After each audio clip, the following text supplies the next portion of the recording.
You're listening to the Hayek Program podcast.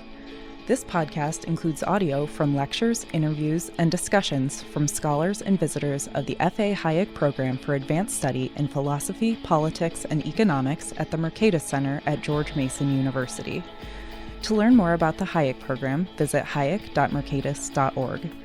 To learn about graduate student fellowship opportunities with the Mercatus Center at George Mason University for students at Mason as well as at universities across the globe, please visit students.mercatus.org.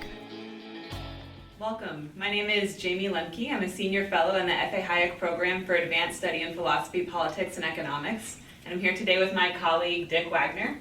So thank you for joining me here today, Dick. Well, I'm glad to be here and talk with you. Yeah. Dick Wagner is the Holbert L. Harris Professor of Economics at George Mason University. He's an incredibly prolific economist on public choice issues and constitutional political economy, 15 books or monographs, and hundreds of articles. Dick has been collaborating with James Buchanan since his very first days as a graduate student at the University of Virginia. So an over 50-year career so far on public choice. And just 1 year after Buchanan and Tulloch wrote The Calculus of Consent, The Logical Foundations of Constitutional Democracy, which you refer to in your book as the text of constitutional political economy. So this canonical work. In your latest book, which we're here today to talk about, James M. Buchanan and Liberal Political Economy, A Rational Reconstruction, you explore the analytic foundations of public choice and constitutional political economy, including the calculus of consent, but actually even going further back in that analytical tradition. And I just want to start by asking you today, what motivated you to write the book using Buchanan as a central figure? It's hard to say, I think, from my experience, what actually motivates me. I think several things are probably in play. My whole method of doing things has been suddenly something feels right. And it suddenly felt right to write this book on Buchanan several months ago. Now that didn't just come totally out of the blue. There was lots of preparation. After all, I had known the man for over 50 years. He and I had done a number of things together. But more immediately, about 2 or 3 years ago at the public choice meetings, I gave a plenary address on Virginia political economy, and the acquisitions editor from Lexington Books asked if I would convert that into a book, and I said no, I didn't care to at the time. And then about a year or two later at the meetings of the American Economic Association, I gave a paper on Italian-style public finance and its relation to Buchanan, and the Lexington editor was there again, persistent soul, and asked again if I had the interest. And in the meantime, here in the Hayek program, where the main figures that we talk about here are Vincent and Eleanor Ostrom, Ludwig von Mises and Friedrich Hayek, and James Buchanan. And of those three sets of people, you had Pete Boettke and Paul Ligica wrote a book on the Ostroms, plus a former student at Mason here just recently came out with a book on Eleanor Ostrom. And you have Pete Boettke is writing a book on Hayek. Don Boudreau wrote another book on Hayek about a year or two ago. And I think those things going on led me to say, well, shoot, maybe I should do a book on Buchanan because I've known the chap for 50 years. I've read everything he's ever written. And it would be good for the program because Buchanan would then be the one of this triumvirate for which there wasn't a book. And now I said, okay. So all those things came together, and then one day I just, okay, it feels right. So do it. And I did. And now we have the complete trilogy. Yeah, we do. Yeah. So the book, it's titled, the title starts with James M. Buchanan, and it is about Buchanan, but it's also very much focused around the ideas that he worked with more so than his personality. So can you talk a little bit about your decision to create an analytical structure for the flow of the book rather than a biographical structure? Surely. I described this book by the subtitle, A Rational Reconstruction. And by contrast, the book by Eleanor Ostrom I mentioned by the former student Vlad Tarko was titled Intellectual Biography. And the difference between the intellectual biography and a rational reconstruction is a matter of what you as the author are trying to accomplish. With a intellectual biography, if I wrote an intellectual biography of Buchanan, I would be trying to explain how did Buchanan in 1949 come to be Buchanan in 2013 when he died. That would be a kind of an effort to portray the various steps he took, encounters he had along the way, changes of mind he had, trying to lay out the various steps that led over that 64-year period to him becoming the Buchanan we recognize at the end of his life. That's intellectual biography. That is something I don't believe I have the talent to do, nor do I have the interest to do. It requires much more of an ability to wrestle with detail, which is much more the province of my wife and our family, where I'm much more of a theoretical kind of guy. And so what I did was a rational reconstruction. What you meant by rational reconstruction is you stand at the end of his life surveying his body of accumulated work. Pieces of that work didn't interest him, weren't part of his core, but much of it was. And so I asked the rational reconstruction case then is there a coherent logic that undergirds the prime body of his work, that gives it a coherence beyond what he would have recognized at any stage when he was developing that body of work? And that's what I did in that book. So when you are standing today and performing the exercise of looking back over the long career, one of the ways you describe the overarching project that Buchanan put forth was that it was a project that a hedgehog would do rather than a fox, to borrow the Isaiah Berlin distinction, where the fox is, cleverly coming up with the response to everything, has a million different ideas, and the hedgehog has this one defensive maneuver, I think, in Berlin's analogy, but the really one point that they're driving forward. And you pull that from that 1949 piece by Buchanan, which comes up throughout the book. But what is that one big idea? So, what are Buchanan's spikes if he's the hedgehog? I'm not sure I would put it as one big idea from which it sprang so much as that if you take where he began, you end up, everything he did afterwards, or most everything he did after that, followed from that point of departure, even though he wasn't aware of it. What I mean by that is he was a graduate student at the University of Chicago between 1946 and 1948. He did his dissertation, and the subject matter was public finance. He disliked the way public finance was presented throughout the world and at the University of Chicago at that time. And he wanted to do public finance differently. The way public finance had been done, and is still the dominant way today, is to treat government, or what we call the state, as some kind of external entity, a kind of a lord of the manor that's in charge of running the place. So a president becomes a chief executive of the nation. Buchanan he was a thoroughgoing Democrat, and he wanted to ask, how could you write and develop a theory of public finance when you take seriously, really seriously, the idea that democracy is a system where people govern themselves, rather than being a system where someone governs you. that I think Buchanan really, he didn't want to be bossed, and he thought no one should really want to be bossed. And so, but yet you have problems of governance, and so it's people coming together to govern and to regulate their activities, and that was how he wanted to do public finance.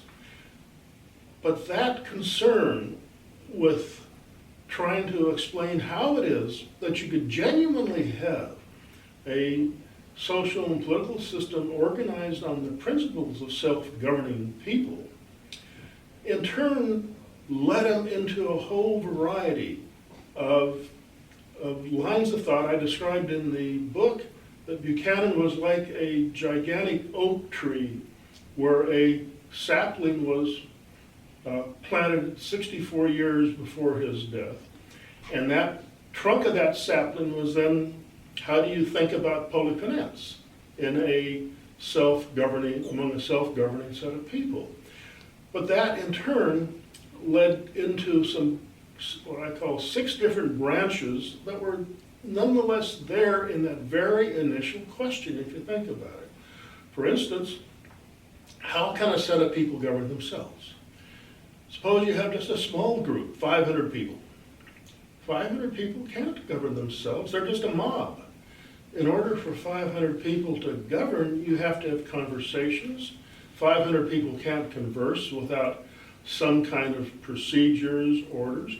That gets into Buchanan's lifelong interest in constitutional political economy, because large groups just by themselves, masses, are just mobs. In order to become a governing kind of entity, you have to have some kind of constitutional structure that governs relationships, positions of authority, responsibility, and so forth. So that was one huge branch that followed from that. If you're going to do a theory of public finance for self-governing people, you have to get into these questions of how groups of people are put together.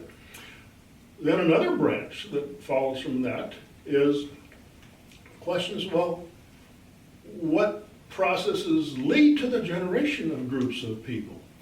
What are the principal, because groups of people are associations among people. That in turn led Buchanan to have a lifelong interest in federalism and federal forms of the government as an instance of how to have an association of people, where with federalism what you have is not one government over a whole set of people, but associations of higher and lower governments, and that stemmed from his interest as well. And then, continuing on with that tree going up, when we're talking about politics, you're talking about settings where relations and interactions among people are not governed by what we recognize as the principles of private property, but are actions undertaken by a collection of people. Now this creates a number of particular problems. For instance, even at my age, I could conceivably go out and invest in a hickory forest, a set of hickory trees, to make hickory saplings to make furniture. Now, when those trees mature and are harvested 40 years from now, I'm probably not going to be around to harvest the gain, but I can still rationally make the investment, because within the principles of private property, I'm liable for the value consequences of my actions. If I manage the forest poorly, it's my estate, my children and grandchildren are going to suffer for that. Whereas when you get into political situations, that kind of responsibility weakens, because politicians need to be reelected every 2 years, 4 years, or 6 years. And so there isn't that same kind of summing up where you can make decisions today to bear costs because you determine that the future benefits make it worthwhile. That plays out differently in democracies. It plays out among other things, in a strong tendency to issue debt rather than to finance things by taxation. Because if you issue debt, the costs are shifted much more into the future rather than borne in the present. And so that was, again, a lifelong interest of his that sprang as well from his initial recognition that he wanted to rewrite the whole body of public finance in a way that speaks to the problems that a self-governing republic of people face. And then another one of the branches in that big oak tree that Buchanan ended up being has to do, he was certainly very much of a classical liberal type of fellow who believed in the widest possible range of individual action.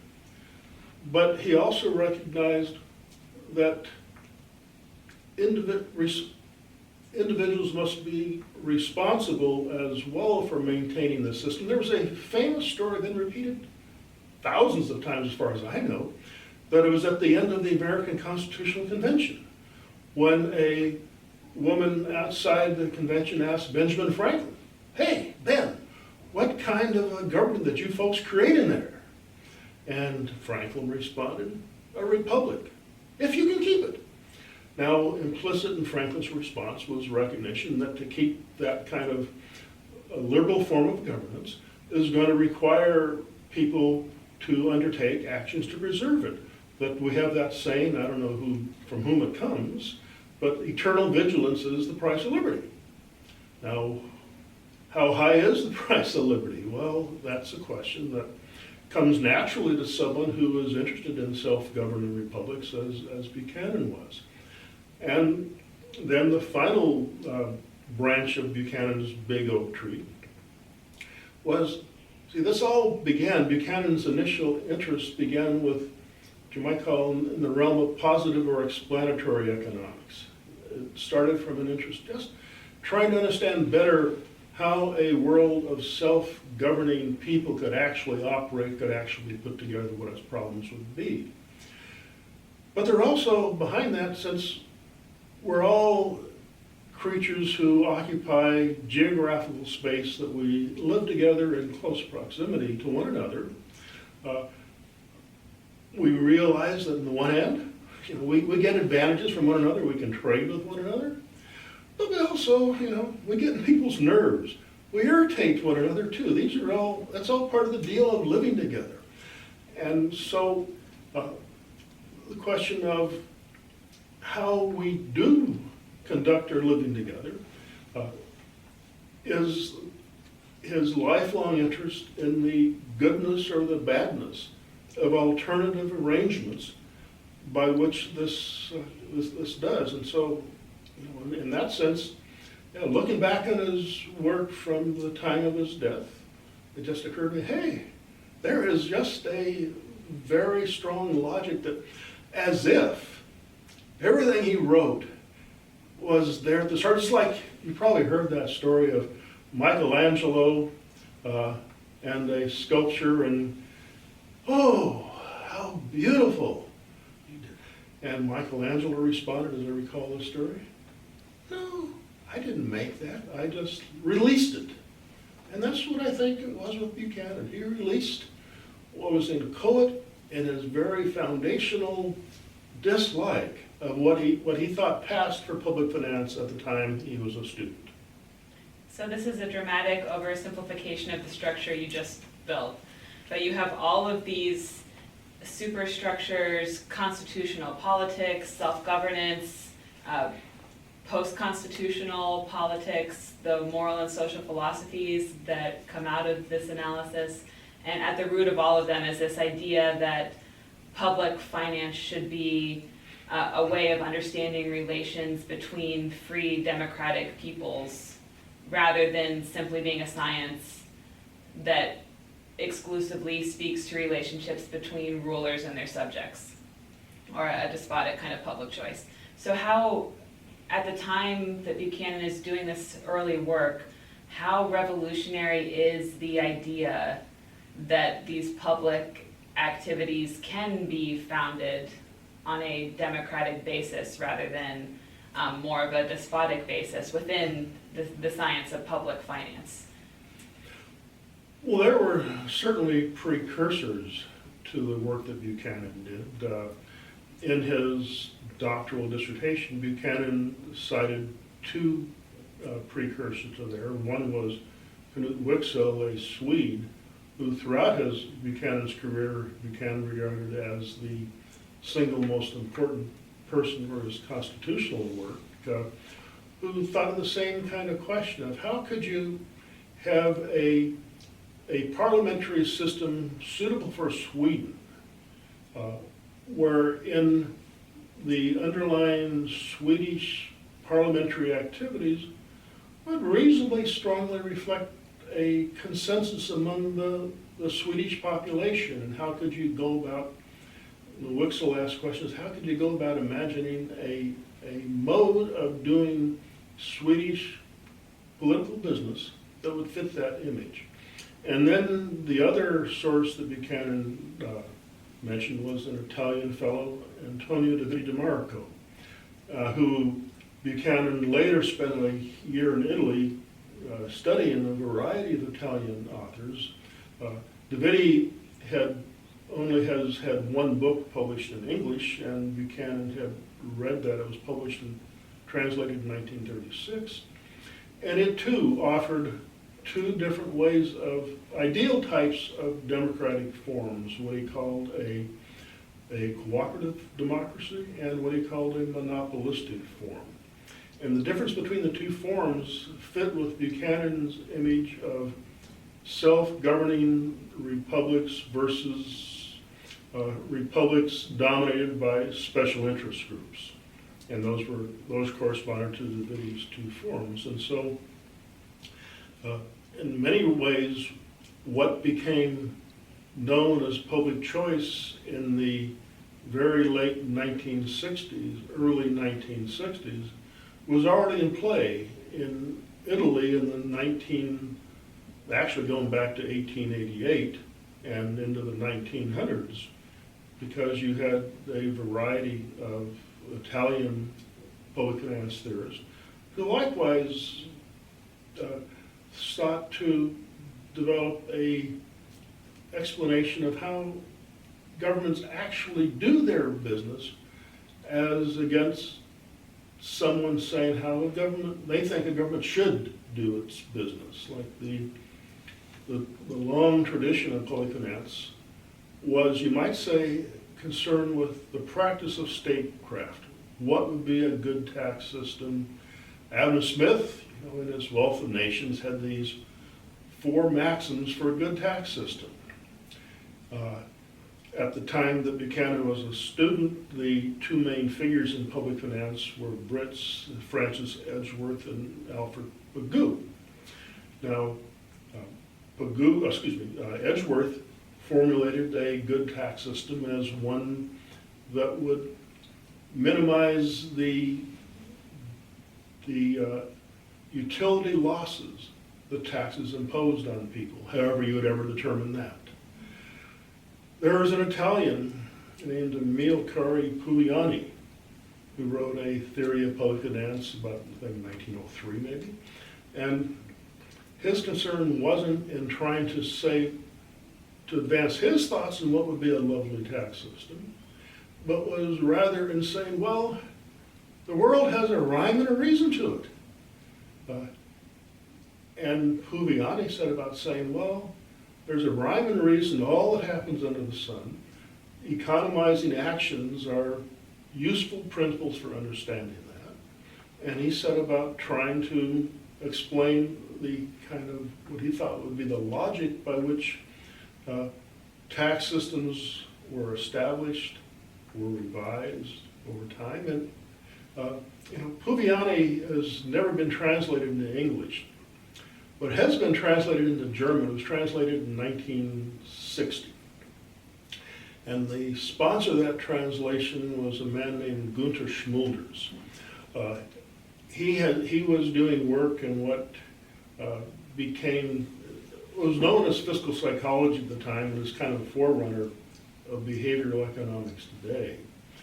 And Schmilder chose to translate Puviani. He probably chose to translate Puviani and not Davidi because Davidi had already been translated into German in 1934.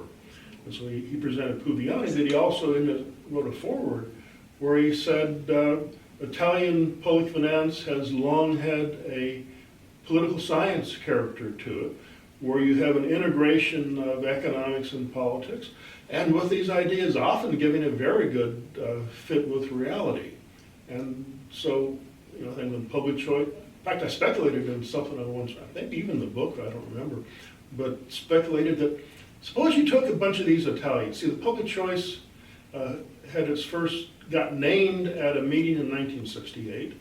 It had a couple of prior meetings in Charlottesville when I was a student there, and it got established in 1968. I posed a hypothetical question. Suppose, like the story of Rip Van Winkle, I guess, and he fell asleep for 20 years and woke up. And suppose you took these Italian dudes like Davidi and Pantaleone and so forth, and they had fallen asleep.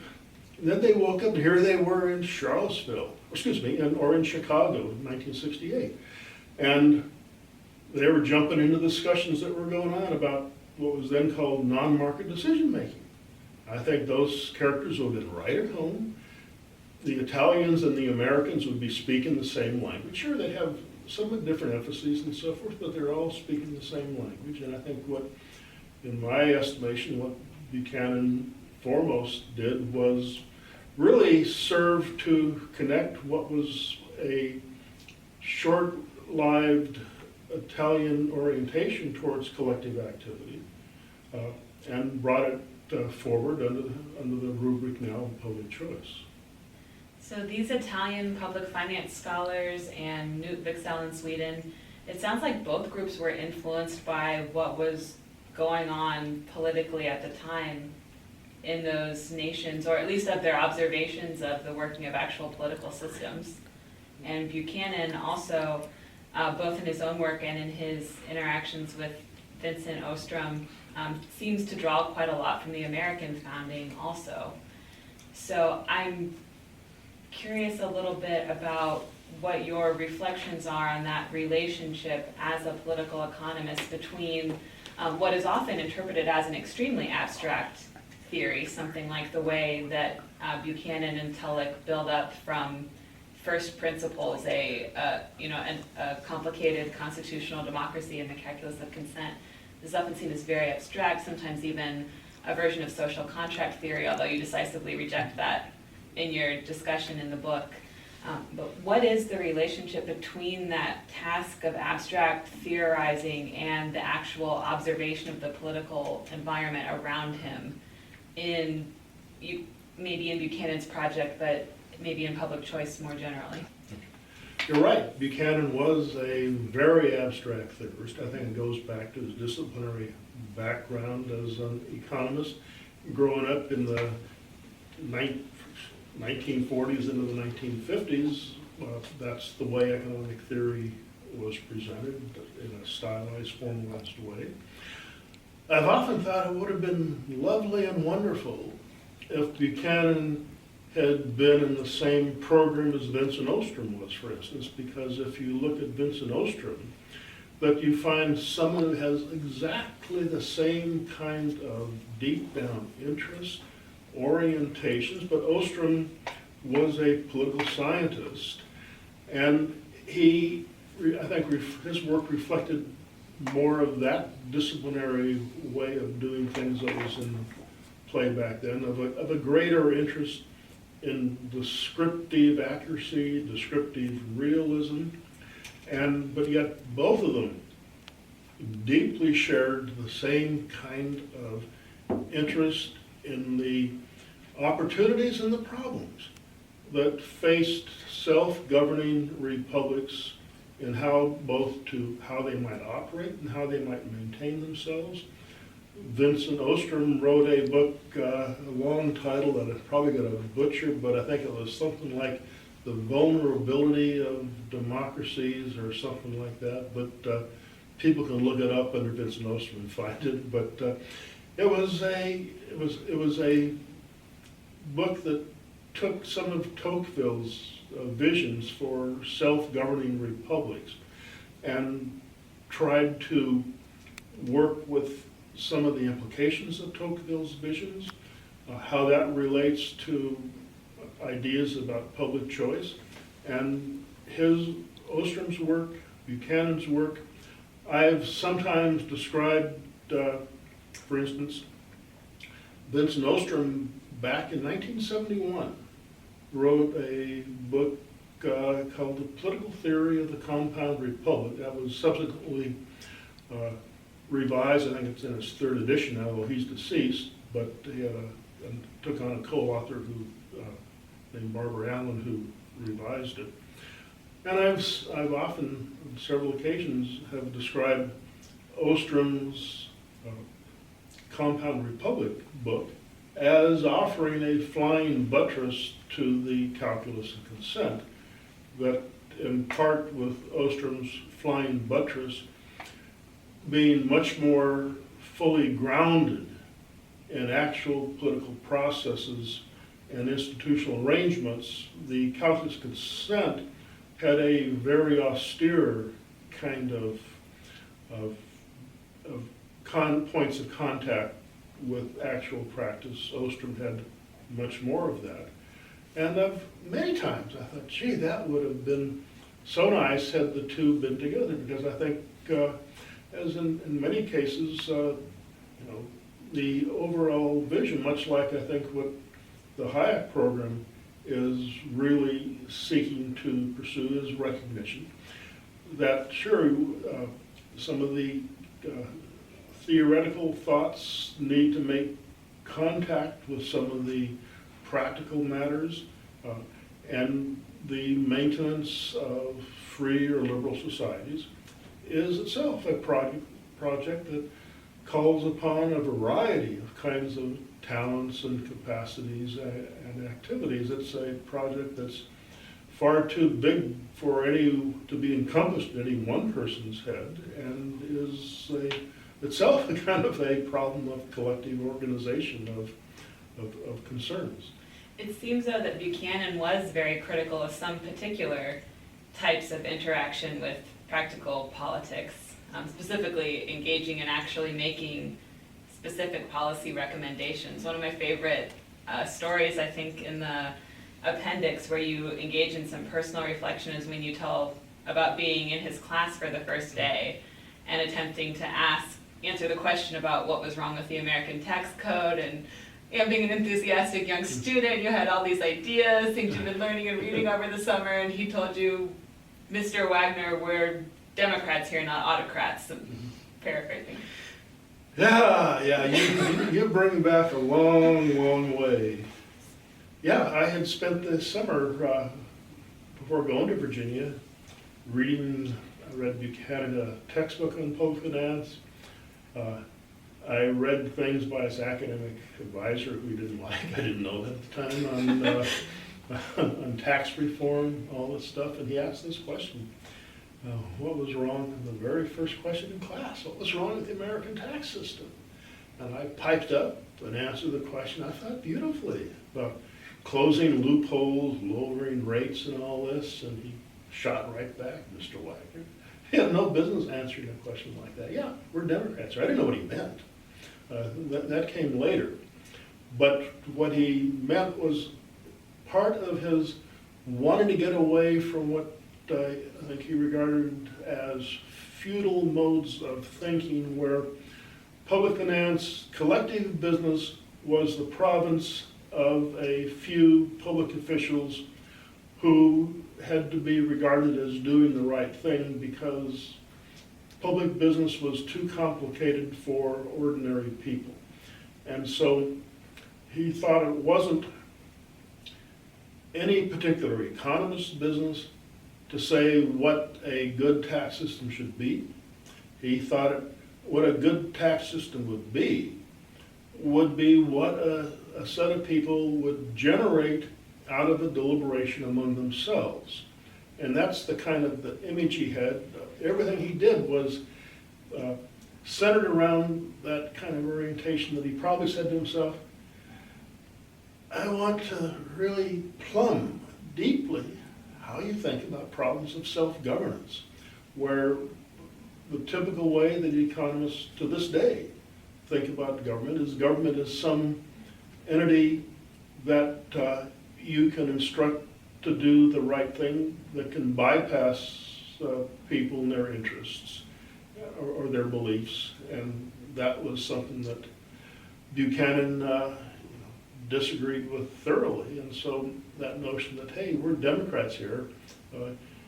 He later, I remember, as you remind me, he later in that same semester, he had a lot of these free-ranging discussions with students over different papers. And there was one instance where I remember Buchanan piping up and say, it seems as though today only Mr. Wagner and I are Democrats. And so it was something that was really deeply in his foundational beliefs. It sounds like you made a lot of progress over the course of just that one semester then. You got upgraded to Democrat status. Yeah, well, that it didn't happen at one instant, because I still remember, we'd have roughly every week or every second week, we would have paper assignments to turn in. And he had this, he assigned at the end of this first class period, after I'd embarrassed myself, he assigned this topic. He said, I've heard it said that if a fly, I think it was a fly, it might have been a flea, but a grasshopper, but it was some insect.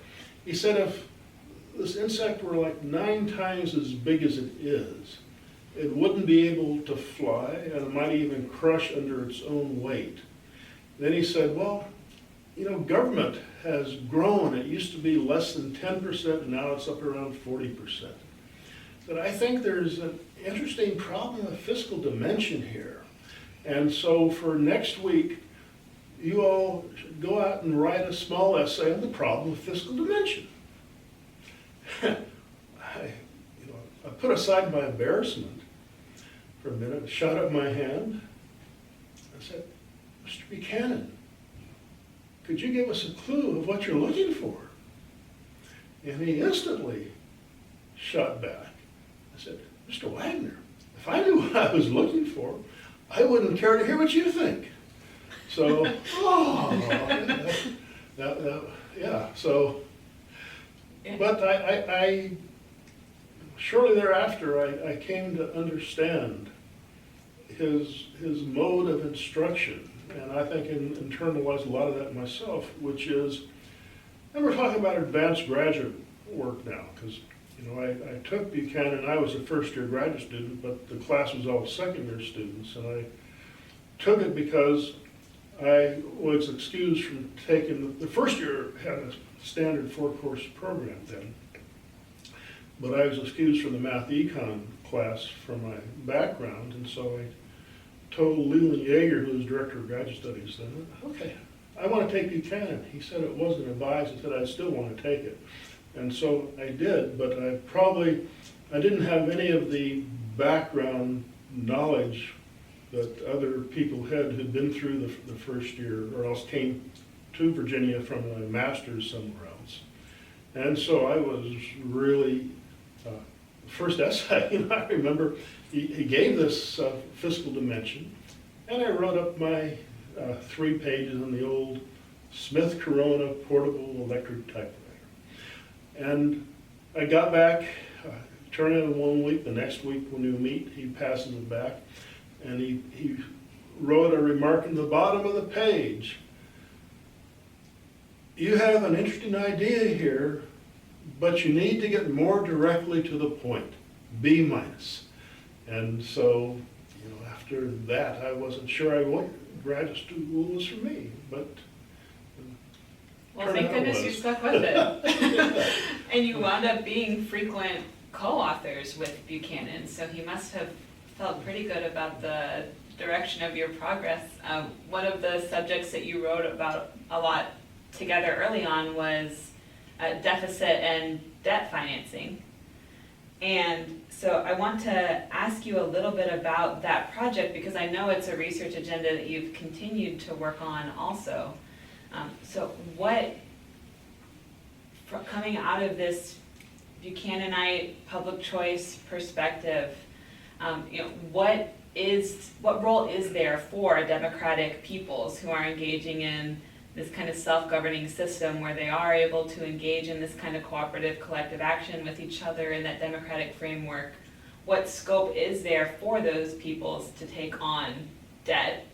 And then maybe a little bit about what some of the pathologies are that come along with that, because of course we rarely get one side of that coin without the other. Right. in all areas of life, but especially these public projects.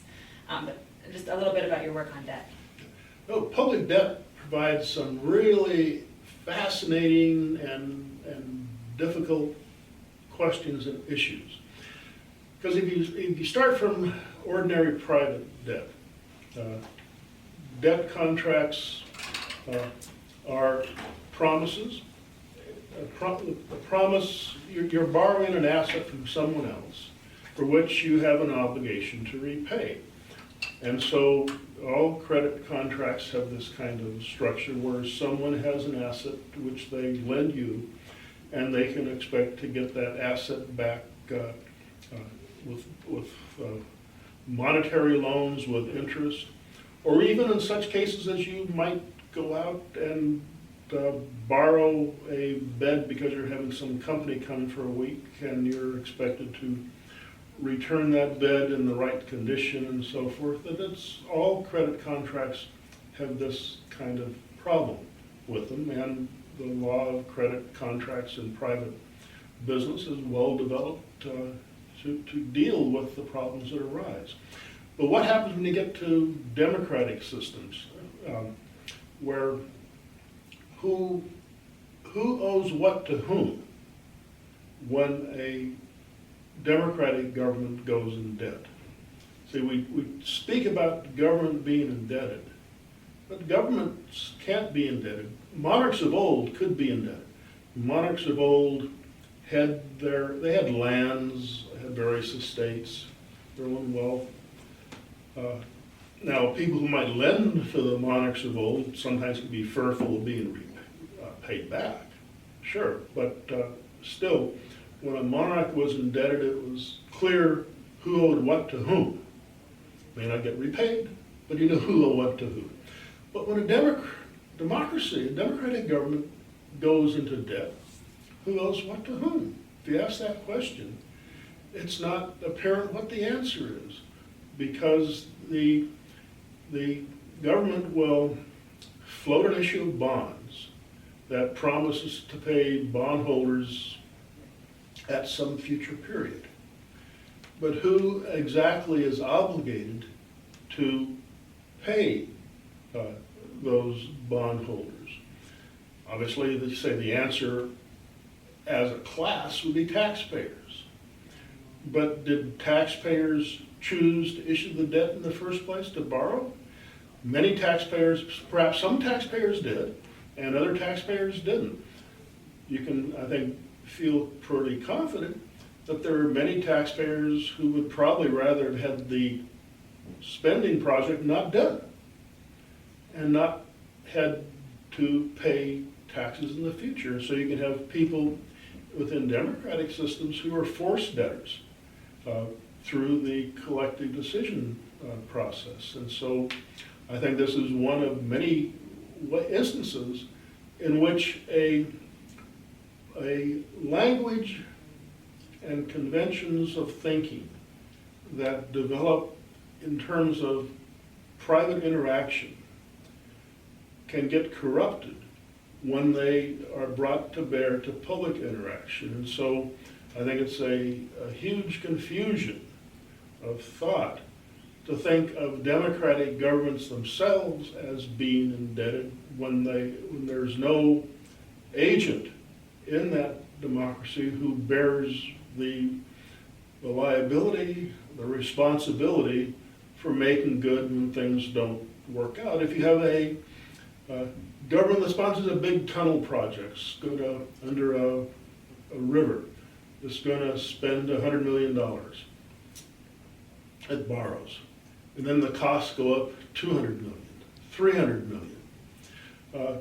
Does the organizer of the project bear the loss? No. It becomes part of the general government indebtedness. And it's spread over whoever can be hit up for the money. And that's, that says that government debt is a handling of contracts, as it were.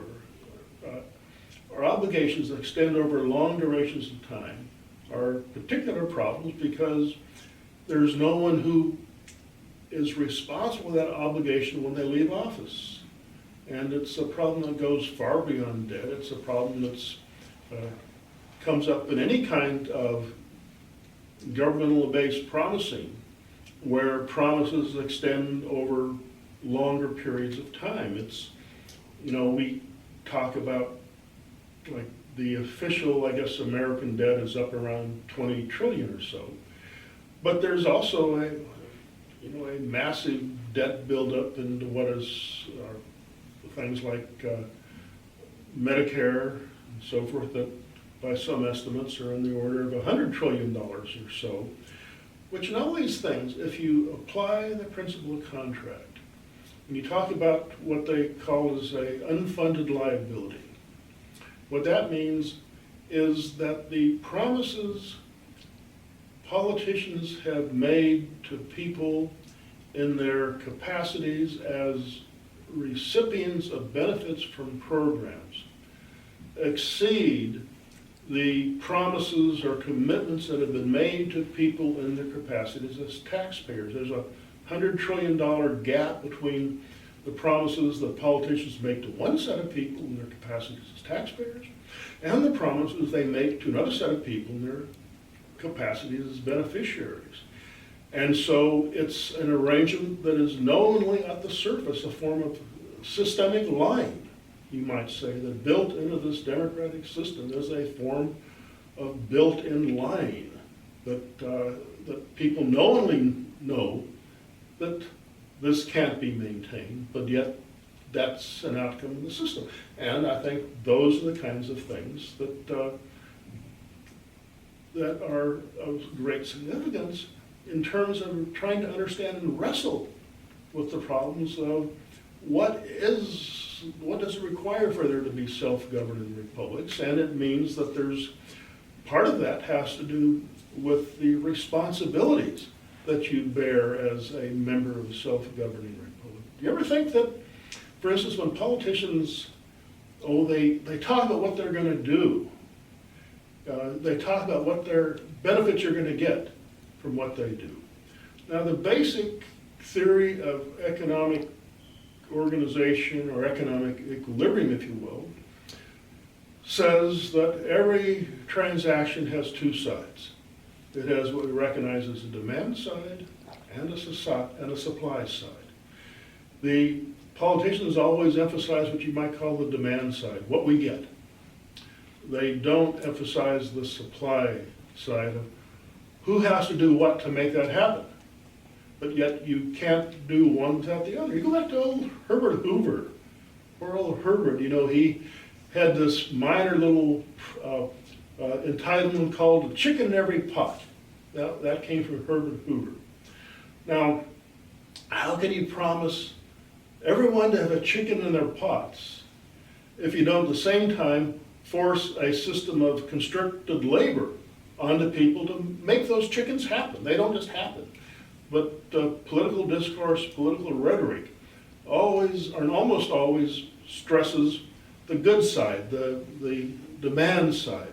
It underemphasizes the supply side of how that is going to be made possible. And that also speaks then to responsibility again. If eternal vigilance is the price of liberty, that was one of Vincent Ostrom's big themes too in his book about Tocqueville, was what's the responsibility side of a system of self-governing republics. Yeah, about that relationship between liberty and responsibility, and actually through every aspect of your answer to that question, you can see the analysis calling back to this fundamental question about self-governance that you raised at the beginning, which is that sometimes we just get on each other's nerves and we get in each other's ways and we want different things and we want things that are sometimes mutually incompatible. And how do we resolve those kind of very fundamental tensions? And one of the things that you called out just now, but also in the book, is that many of those processes of negotiation and voluntary consent to government systems, you want people to be free and to have liberty to engage in those processes. But if you don't have the responsibility side of that equation also, you can get people engaging in behaviors that are quite destructive. When we think about this relationship between liberty and responsibility, that's putting demands on people for how they are supposed to behave. So we get this intermingling in Buchanan's research between the positive economics and this more social or moral philosophy. So what is the relationship between those two? Are they similarly inseparable in the way that liberty and responsibility are? If we're going to think about the world and get the kind of explanation and understanding that Buchanan seems to want us to? Yeah, I think we're totally wrapped up in a world of inseparabilities in various of these ways. And I think it goes back that, yes, as you said, we do have the ability to get on each other's nerves and each other's ways and so forth. And I think behind that there are some significant questions of how do you really conceive the problem of people living together in close geographical proximity. And see, Buchanan always wanted to think of that problem ultimately as having a resolution. And I think that's partly why you referred earlier to the austerity or abstractness of some of his thinking compared, say, to Vincent Ostrom. But I think Buchanan had a tendency to think, well, there must be something, some core at which we can all agree.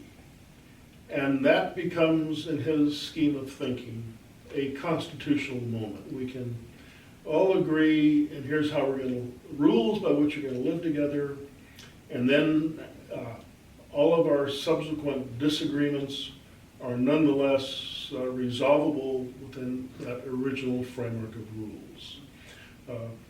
That's not the only way to think about it. I don't think that's necessarily the way that Vincent Ostrom think about it. That's not the way that, for instance, Buchanan's one-time co-author Gordon Tullock thought about it.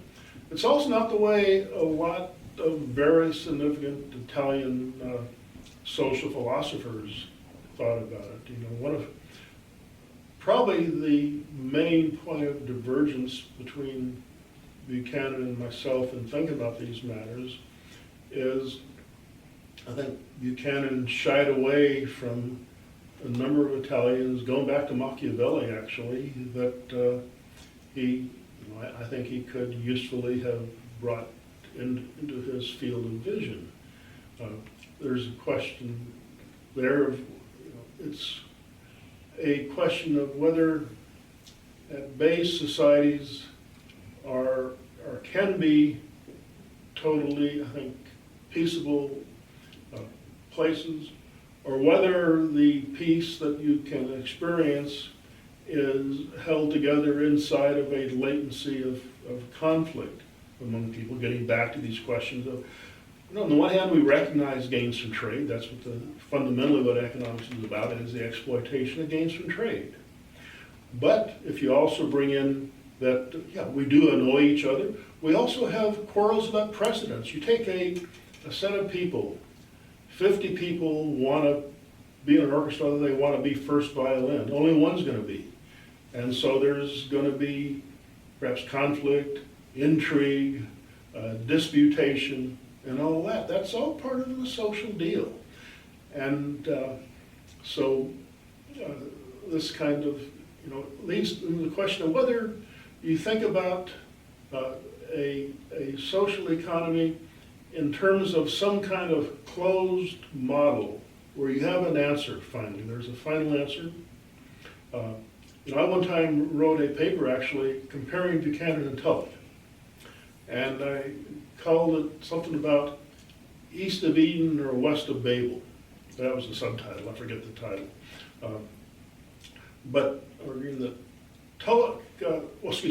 Buchanan theorized from East of Eden in the sense that in the Eden story, there was a point of primal niceness and sweetness. And then there was the ejection from the garden. And so you could say there's a hearkening back in the constitutional story to regain Eden. I think that's Buchanan. Then you get to the Babel. That's Tulloch. And Babel is just cacophony. People dispersed from Babel with their multiple languages, and that's that's Tulloch's notion of the social dilemma, is how to get by there in that kind of arrangement. And I think the social problem of living together is something that has many dimensions, many kinds of complex lines of thought. And again, I would just affirm that the problem is too big for any one person to think about and digest and give some final answer, but it's part of an ongoing intellectual and scholarly process. And I think Buchanan's work in particular tried to say that governance is our problem. See, the usual kind of poetic answer he encountered is that the implicit political regime was a feudal regime. So if you go to feudalism, and of course, this country was founded on a rejection of all things feudal and the European heritage, which is one of the things why I dislike so much modern emphasis in saying, well, we should be more like Europe, and this country was founded on not Europe. And so in that kind of orientation, the feudal orientation, you had lords of the manor. Governance was the business of the lords of the manor. Now, you could find feudal regimes where governance went well. Peasants were very happy with things. You could also find feudal governance where ordinary people were treated miserably and harshly. And so the world of feudal governance provides many examples ranging from the whole gamut of experiences, but they were all feudal governance. They were all cases where the democratic scheme of thought is that governance is all of our business. Now, Buchanan's own sort of normative values is that's how it should be, and that's a desirable social arrangement, is for all of us to participate in our governance. But it's not an easy arrangement. In fact, pretty much going back to the ancient Greeks, all thought that democracy was at best a kind of a temporary form of government that would exist until people came increasingly to recognize that they can vote largesse for themselves by imposing costs on other people. And that was a kind of a widespread claim based upon a lot of historical evidence. And I think we right now are living into that very same kind of question, same kind of issue that is going to be for the future to determine the outcome.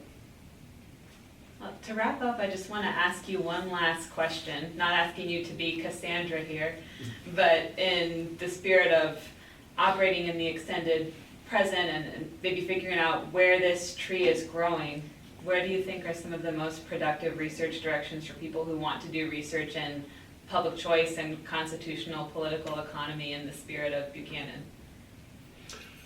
Well, I think where I think this is leading or should be heading is in this kind of direction of economics, the political economy becoming a genuine social science.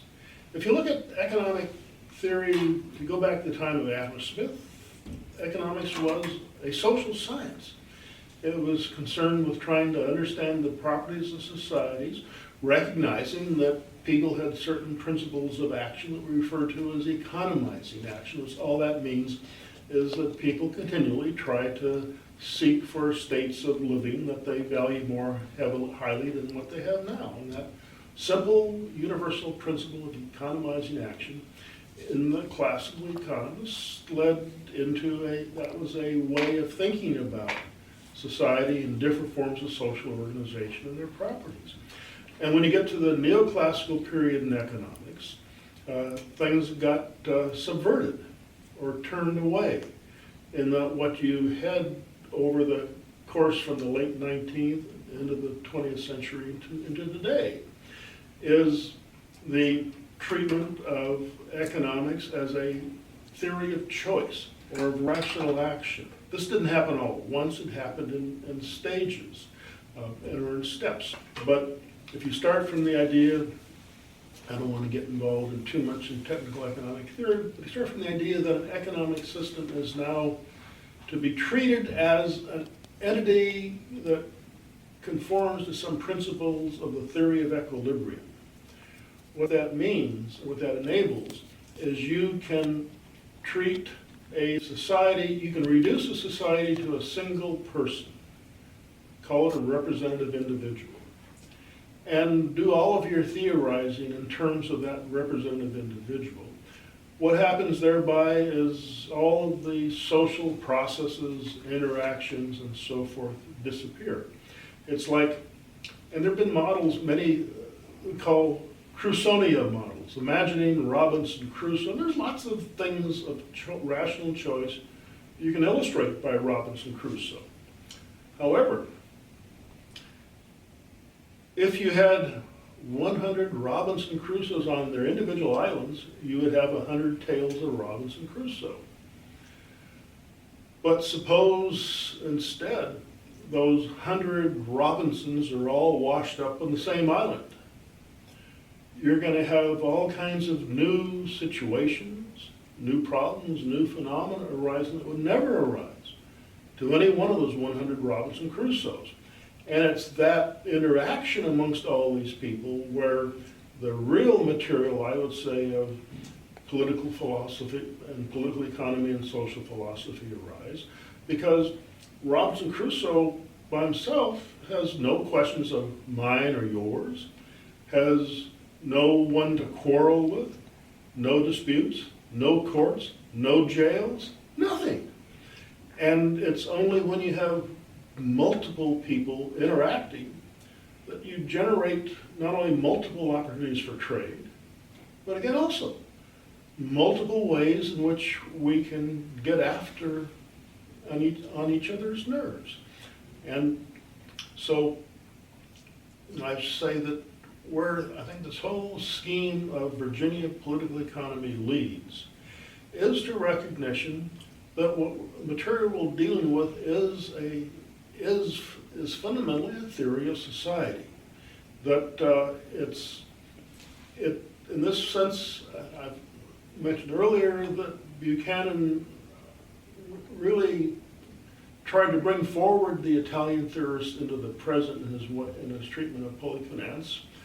I also, I think in that book, mentioned that really Buchanan is totally misconstrued or misinterpreted as being a standard neoclassical economist with right-wing views. He was nothing of the sort.